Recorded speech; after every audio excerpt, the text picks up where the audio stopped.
얼마 팅 Kuya body robi ano? Iya body. View leono aaseo? Le ako tara sa tani. Refugees are people who are leaving their country because of fear of persecution. They go through a lot of process to prove that they really are afraid of to live in their own country.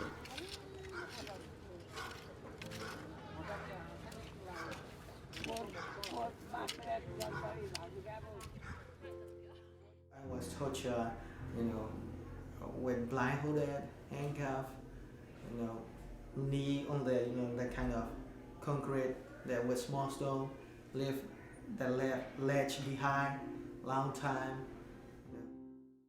My name is Sia Sui. I was born in Shuibu, Central Burma. Because of student demonstration, I was arrested and they sentenced me 7 years. After I released the prison, only I stayed in my house a couple of months. Everywhere I went, I go there. I like tea shop or everywhere. I feel like somebody is following me, and I'm afraid. And the police. Whenever I see the police, I feel like they are watching me. So it's not a very democratic place. People still get plucked off the streets at will. The press is still not free to speak entirely, and criticizing the government is a bad move if you want to stay free. Special police came to our house, every once a week, and we have to report them where we go and what we do sometimes. It's very disturbing. When I left from my hometown, I didn't tell anybody. I just sneaked out. I was afraid. I spent 2 years in the refugee camp.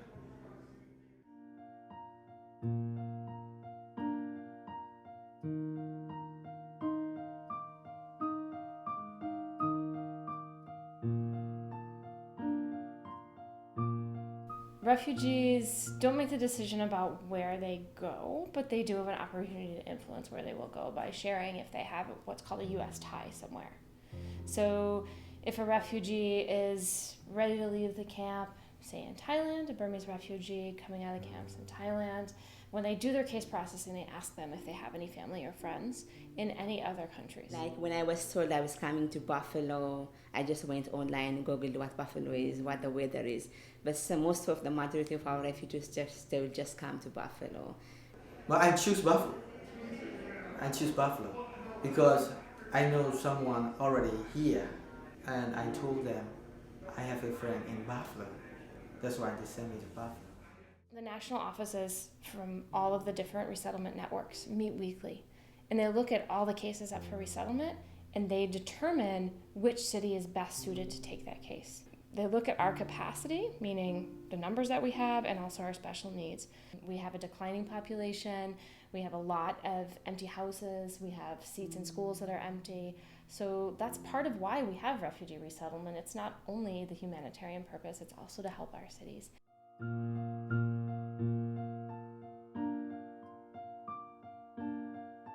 So the IOM will assist them with their flight from the refugee camps to the United States to their final destination, which for here is Buffalo, New York. Our first interaction with refugees is when they come off the airplane at the Buffalo airport and we take them to their apartment. Some of our people never lived in a house, never bothered to lock a door, don't know how to use the stove, so we give extensive home safety orientation.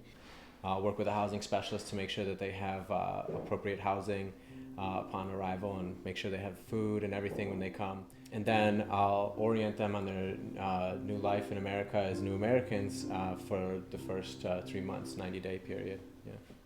The great thing is that we are able to create their first home experience in the United States of America. Refugees have legal status, which means once they come here, they are allowed to be connected to the services that they deserve, and then they are allowed to work and contribute to the society.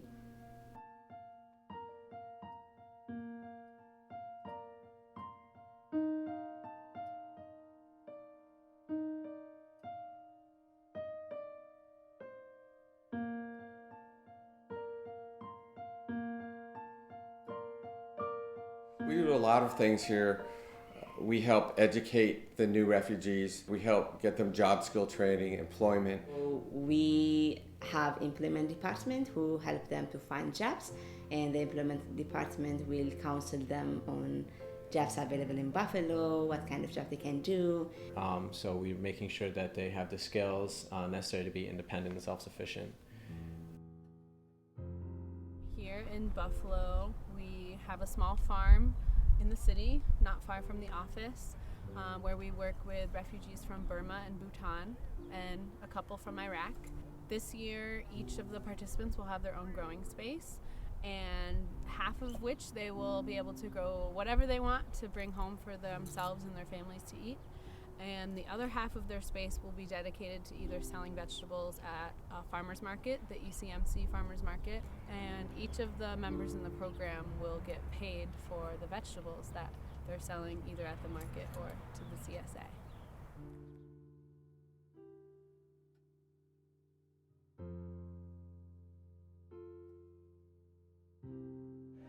Refugees have to try hard to adjust, culture, everything is different.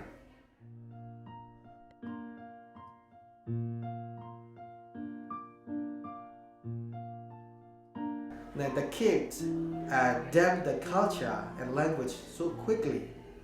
At school, and the parents who doesn't speak English, they don't change easily.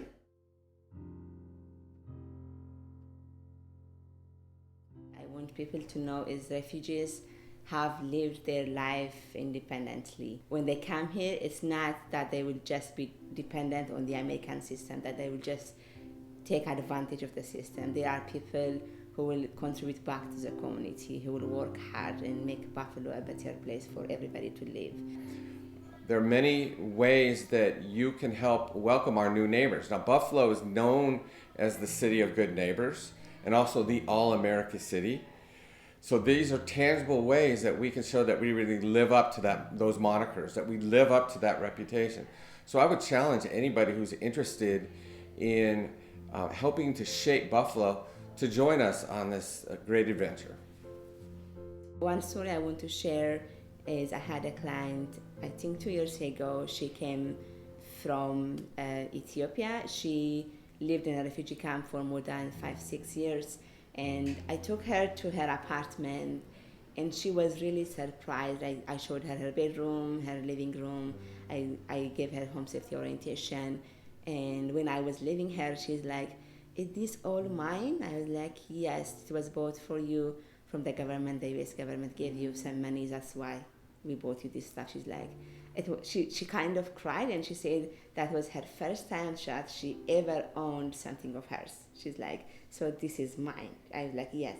She's like, "So it's mine." I was like, "Yes, it's yours."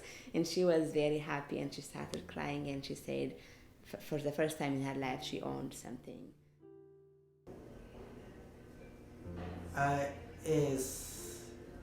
Nothing is permanent. Everything can be changed.